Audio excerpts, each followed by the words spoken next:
आज हामी कुरा गर्न गइरहेका छौँ आवश्यकतामा आधारित शिक्षा र अधिकारमा आधारित शिक्षा। के हो त आवश्यकतामा आधारित शिक्षा भने र के हो त अधिकारमा आधारित शिक्षा भने? फर्स्टमा हामी आवश्यकतामा आधारित शिक्षा के हो भन्ने कुरामा थोरै डिटेल ल्याउनेछौँ। सिकारुको आवश्यकतालाई सम्बोधन गरी प्रदान गरिने शिक्षालाई चाहिँ आवश्यकतामा आधारित शिक्षा भनिन्छ।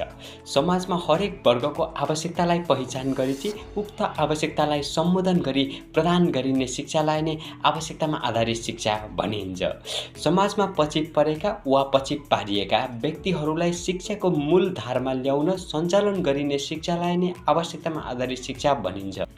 आवश्यकतामा आधारित शिक्षाले चाहिँ राज्यमा शिक्षाको क्षेत्रमा पछाडि परेका व्यक्ति समूह वर्गको पहिचान गरी तिनीहरूको आवश्यकता अनुकूलको शैक्षिक अथवा शैक्षणिक प्रक्रियाको विकास गरी कार्यान्वयन गर्नुपर्ने विषयमा जोड दिन्छ। शिक्षाको मूल उद्देश्य कुनै पनि व्यक्तिको अन्तर्निहित शक्तिलाई चाहिँ प्रस्फुटन गरी समय सापेक्ष जीवन यापन गर्न आवश्यक पर्ने ज्ञान प्रदान गर्नु हो, जुन आवश्यकतामा आधारित शिक्षाबाट मात्र सम्भव हुन्छ।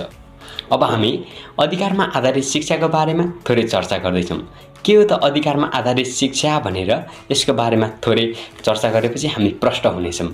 प्रचलित नियम र कानुनको अधीनमा रहेर प्रत्येक नागरिकको शिक्षा सम्बन्धी हकलाई नै पूरा गर्न प्रदान गरिने शिक्षा नै अधिकारमा आधारित शिक्षा हो।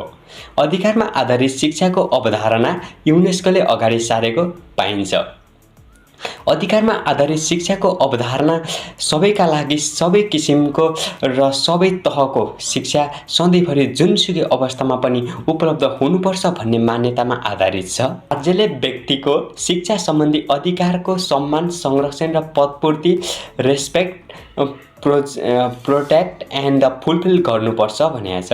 शिक्षा प्राप्त गर्ने र सोबाट लाभ लिनु मानवको जन्मसिद्ध अधिकार हो।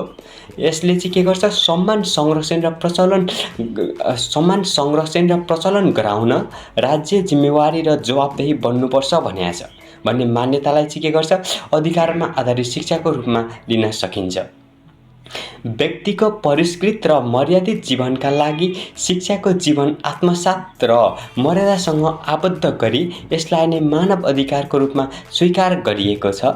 सन् 2004 मा युनेस्कोले राइट बेस्ड एजुकेसन नामक एउटा पुस्तक प्रकाशन गरेको थियो। उक्त पुस्तकमा मानव अधिकारमा आधारित शिक्षालाई 4A